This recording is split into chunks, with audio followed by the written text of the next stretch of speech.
राम राम जी सारा ने मैं सुनीता आज फिर आ गई हूँ अपने एचटेट पेपर 2 के 30 डेज चैलेंज के डे 8 के साथ। आई होप आप सभी स्वस्थ होगे, मस्त होगे और अपना काम अच्छे से कर रहे होगे। सबसे पहले तो अगर आप चैनल पर नए हैं या पहली बार मेरी वीडियो देख रहे हैं तो जल्दी से चैनल को सब्सक्राइब कर लें, क्योंकि यहाँ पर आपको टीचिंग अपडेट्स के साथ साथ मोटिवेशनल वीडियोस तक प्रोवाइड करवाई जाती हैं। और इसके साथ ही जो भी कोई भी वैकेंसी आती है किसी भी फील्ड में, उसके लिए है ना, मैं कई बार होता है कि बहुत सारी ऐसी वैकेंसी होती हैं जिनकी मैं वीडियो नहीं बना पाती हूँ, और लेकिन उसका जो भी एडवर्टाइजमेंट आता है उसको हम अपने टेलीग्राम ग्रुप और व्हाट्सएप चैनल पर डाल देते हैं। तो आप भी अगर किसी और एग्ज़ाम की तैयारी भी आप कर रहे हैं टीचिंग के साथ साथ, तो आप हमारे टेलीग्राम ग्रुप और व्हाट्सएप चैनल को ज्वाइन कर लीजिए, क्योंकि वहाँ पर आपको टीचिंग से अलग भी काफ़ी सारी जो वैकेंसीज आती हैं, लाइक अब कल ही जीडीएस की वैकेंसी आई हैं, तो वो हमारे आपको टेलीग्राम ग्रुप में उनका पूरा पीडीएफ मिल जाएगा। तो अब बात कर लेते हैं एचटेट को। देखिए, मैंने पहले भी वीडियो बनाई थी कि एचटेट 8 और 9 फरवरी को नहीं होगा, तो हो सकता है क्योंकि उसके बाद तो फिर सीबीएसई के और एचबीएसई के बोर्ड के एग्ज़ाम स्टार्ट हो जाएंगे, तो पॉसिबल नहीं है, तो एग्ज़ाम अप्रैल तक जाएगा। और अभी जो सोर्स है और एक न्यूज़पेपर में भी न्यूज़ भी आई है कि जो एग्ज़ाम है वो 5 और 6 अप्रैल को होना संभावित है। और देखिए, इसके लिए मतलब ये है कि ये संभावित है, ऑफिशियली नोटिस अब भी कुछ नहीं आया है, तो आप लगभग मान के चलिए कि आपके पास 1.5 महीना आराम से है अपनी तैयारी करने का। और तो पढ़ते रहिए, तैयारी को अच्छा करते रहिए, और 1.5 महीने में तो काफ़ी अच्छी तैयारी हो जाएगी एचटेट के लिए। और इसके साथ ही ये भी है कि जब एचटेट का एग्ज़ाम हो जाएगा और रिजल्ट आएगा तो पीआरटी पर लगभग 4000 प्लस वैकेंसी हरियाणा में देखने को मिलेंगी, क्योंकि अब है ना, जो पीआरटी से टीजीटी में काफ़ी सारे प्रमोशन हो रहे हैं और आगे भी होंगे थोड़ा बहुत, और अभी हो भी चुके हैं। तो ये भी न्यूज़ है कि लगभग 4000 प्लस वैकेंसी आएंगी, इसलिए ये आपके लिए मोटिवेशन का काम करेगा कि आप अपना जल्दी से एचटेट का एग्ज़ाम क्लियर कीजिए, ताकि आप आगे स्क्रीनिंग के लिए आप एलिजिबल हो सके। और आज भाई कोई व्लॉग वगैरह तो मैं नहीं लेकर आ रही हूँ, लेकिन जो मैं आपको बताने जा रही हूँ, और ये वीडियो है ना स्पेशल मतलब लड़कियाँ और जो हाउस वाइफ हैं उनके लिए काफ़ी मतलब इम्पोर्टेंट होगी, क्योंकि इस वीडियो में मैं बताऊंगी, मतलब वही है, हर किसी को पता भी होता है, बट क्या होता है, पता सबको हर बात का है, लेकिन वो चीज़ें है ना कई बार माइंड से स्किप हो जाती है, या हम उस चीज़ पर ध्यान नहीं दे पाते हैं ज़्यादातर।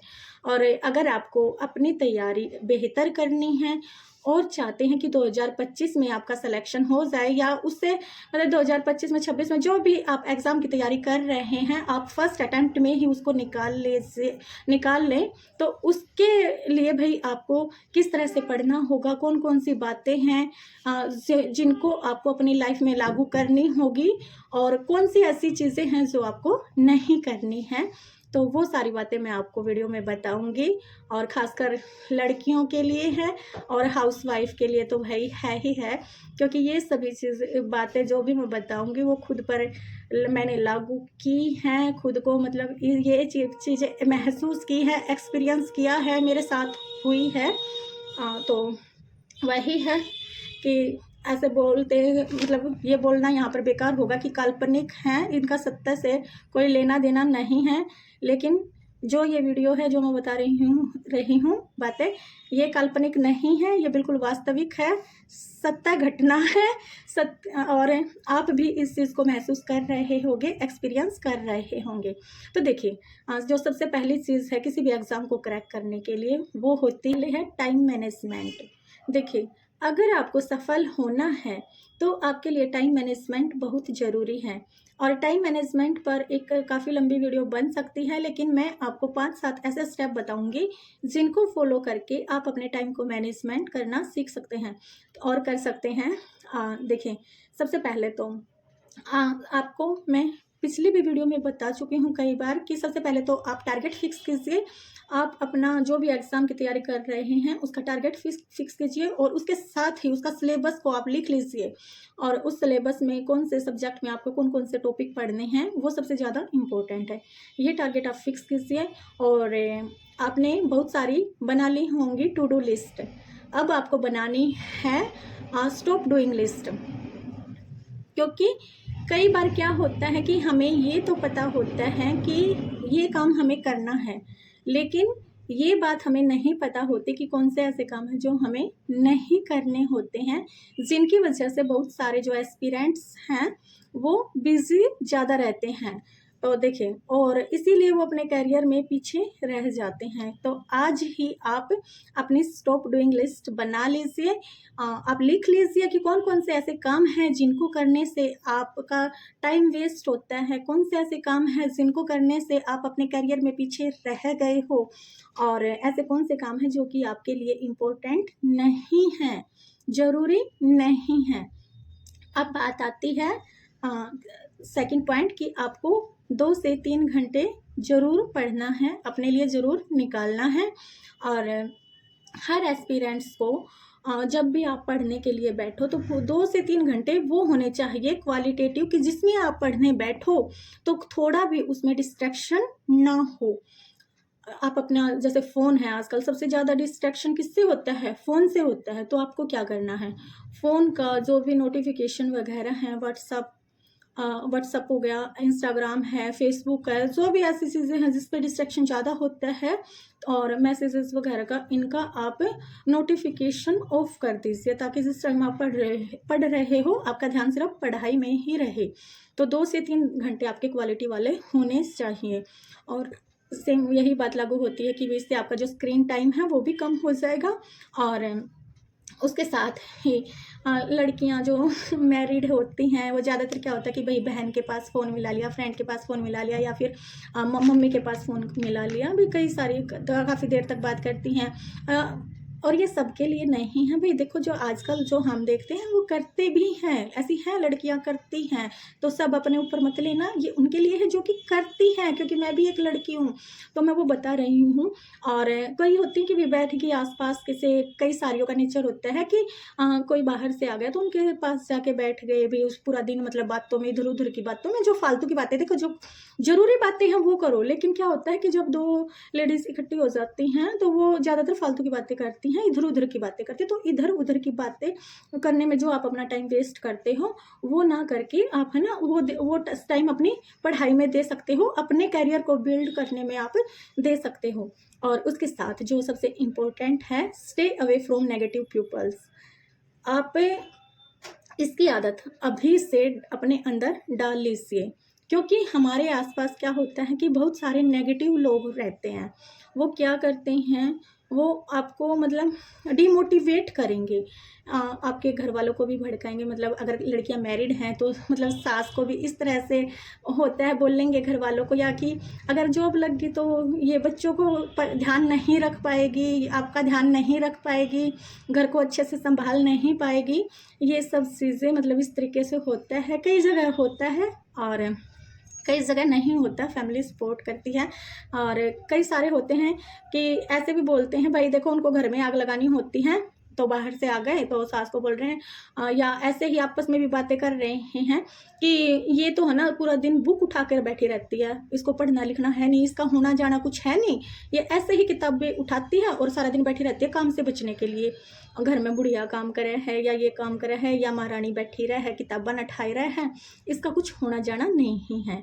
तो देखिए, वो तो बोल के चले जाते हैं, कई बार ऐसा होता है आपके मुंह पे भी बोल के चले जाएं कि बैठी रहे है, किताबा नठाई तक नहीं होया, ये नहीं होया, लेकिन ये इन लोगों का जो आपके माइंड पर जो इफ़ेक्ट पड़ता है वो बहुत ही बेकार इफ़ेक्ट पड़ता है। तो कोशिश कीजिए कि ऐसे लोगों को इग्नोर कीजिए, एक कान से सुनिए दूसरे से निकालिए। वो तो बोल के चले जाते हैं, बट जो आपका माइंड है ना वो ज़्यादा डिस्टर्ब हो जाता है। उन्होंने एक बार बोला है और आप पूरा दिन, और कई बार तो क्या होता है कि कई कई दिन तक वही बात माइंड में चलती रहती है। तो उस चीज़ को आप अवॉइड करना सीखिए, उन लोगों को इग्नोर करना सीखिए जो कि आपको लगता है कि भई नेगेटिव हैं, नेगेटिव इस तरह की सोच रखते हैं, जिनकी वजह से आप करियर में पीछे जा सकते हो, पीछे रह सकते हो। आप उनसे बेहतर है कि उनकी बातें सुनने से या उनके आस-पास रहने से कि आप अकेले अपने रूम में रहो, अपनी पढ़ाई करो, अपना करियर बिल्ड करो और जिस दिन आपकी जॉब लग जाएगी, आप लाइफ में सक्सेस हो जाओगे, तो आपकी सक्सेस खुद उनको आपका जवाब दे देगी। तो ये हो गया पॉइंट। फिर नेक्स्ट पॉइंट है कि अपने आस-पास, अभी था कि नेगेटिव लोगों से दूर रहो, अभी है कि अपने आस-पास 2-4 लोग ऐसे रखो जो कि पॉजिटिव हो, आपके लिए आपके बारे में पॉजिटिव बातें करते हों, आपको मोटिवेट करते हों और आपका हौसला बढ़ाते हों, हिम्मत देते हों। तो ऐसे वो आपके फ्रेंड भी हो सकते हैं, भाई-बहन भी हो सकते हैं। तो उनसे डेली थोड़ा बहुत आप बात ज़रूर कीजिए, ज़रूर ऐसे लोगों से दिन में 1-2 बार आप ज़रूर मतलब बात ज़रूर कीजिए ताकि आपको मोटिवेशन मिले, हौसला मिले और आपको लगे कि हाँ भाई, ये मैं कर सकता हूँ। ठीक है?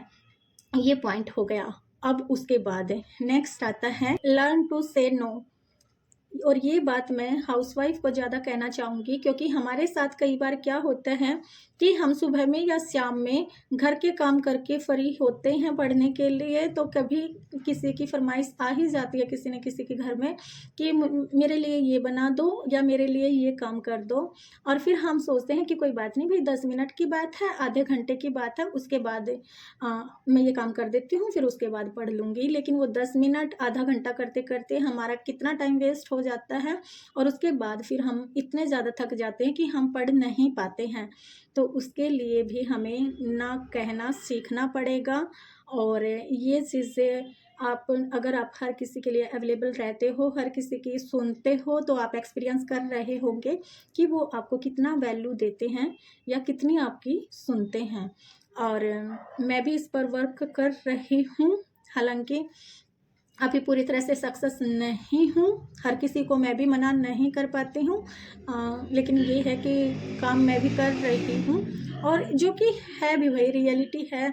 मैंने महसूस किया है कि जिसके लिए हम जितने ज़्यादा अवेलेबल रहते हैं ना, हर बात हाँ जी, वो हमें उसी हद तक क्या बताएँ, बस आपको एक्सपीरियंस आप कर ही रहे होंगे। और उसके बाद अब सवाल आता है कि भई हम क्या करें? हमें कोई सपोर्ट नहीं करता है। कुछ लड़कियों का ये सवाल होता है कि हमें कोई सपोर्ट नहीं करता, कोई हमारे लिए स्टैंड नहीं लेता।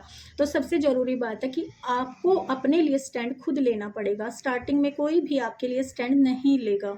जब तक आप खुद के लिए स्टैंड नहीं लोगे, खुद स्टैंड लेकर 1-2 एग्ज़ाम क्लियर करके उनको नहीं दिखा दोगे, तब तक आपके लिए कोई भी नहीं खड़ा होगा, कोई आपके लिए नहीं बोलेगा। लेकिन हाँ, ये गारंटी है, अगर आप 1 एग्ज़ाम 2 एग्ज़ाम अगर आप पास कर लेते हो, तो फिर आपके हस्बैंड हो या फैमिली में कोई ना कोई आपको ज़रूर सपोर्ट करेगा। उनको लगेगा कि हाँ भई, ये पॉइंट से रह जाती है, 1 नंबर से है या पॉइंट से है और अगर मेहनत करेगी इसको थोड़ा और, तो वो हमें सपोर्ट करेगा, थोड़ा टाइम देगा, मोटिवेट करेगा।